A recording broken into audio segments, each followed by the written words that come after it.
ज्या ज्या विद्यार्थ्यांना या प्रसंगी काही बोलायचं असेल 125 14 एप्रिल हा दिवस ज्ञानाचा विश्वरोची श्री पुराणाचा 14 एप्रिल हा दिवस ज्ञानाचा विश्वरोची श्री पुराणाचा आज अवघडली भूमीवर निळाई अशी विश्रामी आहे भीमराबाई आज अवघडली भूमीवर निळाई अशी विश्रामी आहे भीमराबाई बाला कोणी आज नसल्या हे अजय सारे कहूया गरुड दिला तो माझा भीमराया जगात झाली भीमजयंती ओ जगात झाली भीमजयंती ओ विजयजयंती ना उद्याची गोदावरी भीमसागरात पृथ्वी सारी समावली विजयजयंती ना उद्याची गोदावरी भीमसागरात पृथ्वी सारी समावली आज अवघडली भूमीवर निळाई अशी विस्माने आहे भीमराबाई आज अवघडली भूमीवर निळाई अशी विस्माने आहे भीमराबाई बाला कुणी आज नसल्या हे अजेंडा खाली सारे कहूया गरुड दिला तो माझा भीमराया जगात झाली हाय भीमजयंती ओ जगात झाली हाय भीमजयंती ओ जगात झाली हाय भीमजयंती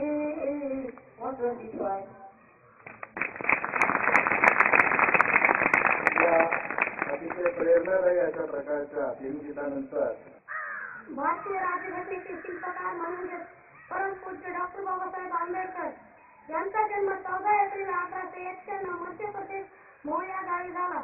अस्पृश्य समूह नष्ट करण्यासाठी व दलितांच्या उद्धारासाठी अविरत धडपड करून दीनदलितांना वंदन करून या छोटे खाली माझ्या कविता सादर करणार आहे. बाबासाहेब आंबेडकरांचा जन्म 14 एप्रिल 1891 साली रत्नागिरी जिल्ह्यातील मानवत तालुक्यातील आंबेडगाव गाव या गावी झाला. त्यांच्या वडिलांचे नाव रामजी होते व त्यांचे संपूर्ण नाव भीमराव रामजी आंबेडकर असे होते. त्यांनी 1990 साली 1907 साली त्यांनी त्यांची मॅट्रिकची परीक्षा उत्तीर्ण झाले. आंबेडकरांनी खूप काही असं चांगलं कार्य केलं आहे. त्यांनी आपल्या देशासाठी राज्यघटना सर्व पूर्ण आदर्शाची महान आपल्यासाठी लिहून ठेवलेली आहे आणि आपल्याला बाबासाहेब आंबेडकरांनी इतके सुंदर विचार केले आहेत. आपण त्यांच्या विचारातून घडलं पाहिजे, त्यांचे विचार घेऊन आपल्या स्वतःच्या जीवनामध्ये बदल घडवून आणला पाहिजे. त्यासाठी मी त्यांच्या म्हणजे आपल्या सर्व नेत्यांविषयी आपला इतिहास कसा आहे याविषयी कविता सादर करणार आहे. भारताचा इतिहास सर्वांसाठी प्रेरणा 16व्या वर्षी शिवबांनी सरळ केला तोरणा. इतके महान भारताचे नेते इतिहास लिहिताना लेखनात शब्द अपुरे पडत होती. असा घडला आमच्या भारताचा इतिहास. असा इतिहास घडवण्यासाठी हवा क्रांतिकारकांचा सहवास. इतिहासाची क्रांती अशीच राहावी त्यासाठी विचाराची गाथा हवी. खरेच आमच्या इतिहासावर बनली गाथा. इतके महान आमच्या भारताची व्यथा. आमचे क्रांतिकारकाचे बलिदान जावे ना व्यर्थ. असे करावे आम्ही काम पूर्ण भारत होईल महान. त्यासाठी हवी क्रांतिकारकांच्या विचाराची साथ. मग आम्ही करू अन्यायावर मात. अशा पद्धतीने आपल्या सर्व क्रांतिकारकांनी आपल्या देशासाठी काही ना काही केलं आहे. त्याचप्रमाणे आपण आपल्या देशासाठी काही ना काही केलं पाहिजे. या उमेदीने आज आपण इथे हे कार्यक्रम आपण आपल्या बाबासाहेब आंबेडकरांच्या विचार काय होते हे आपल्याला आपले सर थोडक्यात सांगतीलच. एवढे बोलून मी माझे छोटेसे भाषण संपवते. धन्यवाद.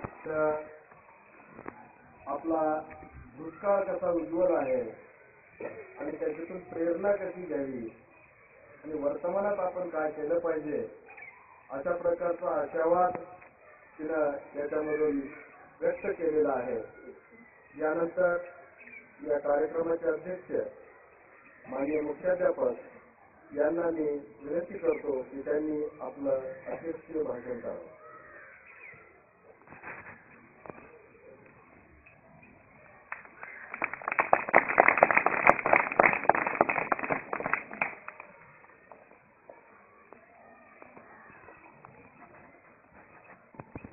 आज आपण इथे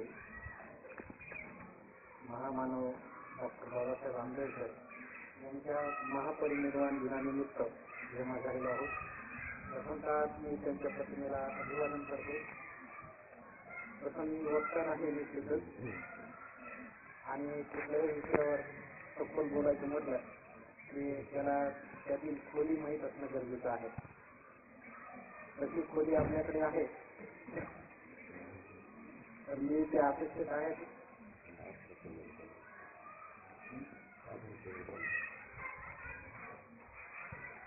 आता 2-3 विद्यार्थ्यांनी बोलल्याप्रमाणे आपल्याला डॉक्टर बाबासाहेब आंबेडकर यांच्याकडून काही महत्वाच्या गोष्टी लक्षात घेता येतील. त्यामध्ये आताच उल्लेख केल्याप्रमाणे ज्या समाजाला कुठल्याही प्रकारचं ज्याला आपण सामाजिक बाकीच्या गोष्टीचं आर्थिक या पुढच्या गोष्टी झाल्या, पण सामाजिकतेमध्ये न्याय मिळत नव्हता. असा खूप मोठा न्याय बाबासाहेबांनी त्यांना मिळवून दिलेला आहे. पण तो मिळवून देण्यासाठीची क्षमता त्यांनी प्रथम प्राप्त करून घेतली होती. आपल्यालाही अशा काही क्षमता प्राप्त करू की जेणेकरून समाजामध्ये आज जी विषमता आपल्याला पाहायला मिळते किंवा ज्या समस्या आपल्याला पाहायला मिळतात त्या समस्यांची उकल आपल्या क्षमतेमधून आपल्याला करता येईल अशी क्षमता आम्ही अभ्यासातून निर्माण करू, एवढी अपेक्षा आपण मी या निमित्तानं व्यक्त करतो आणि आपण ती पूर्ण कराल अभ्यासामधून अशी अपेक्षा करून मी माझा अध्यक्षीय समारोप भाषण संपवतो. जय जय. शिल्पकार तथा संपूर्ण भारताचे निर्माते भारतरत्न डॉक्टर बाबासाहेब आंबेडकर यांच्या प्रतिमेला अभिवादन करतो आणि आभार व्यक्त करतो.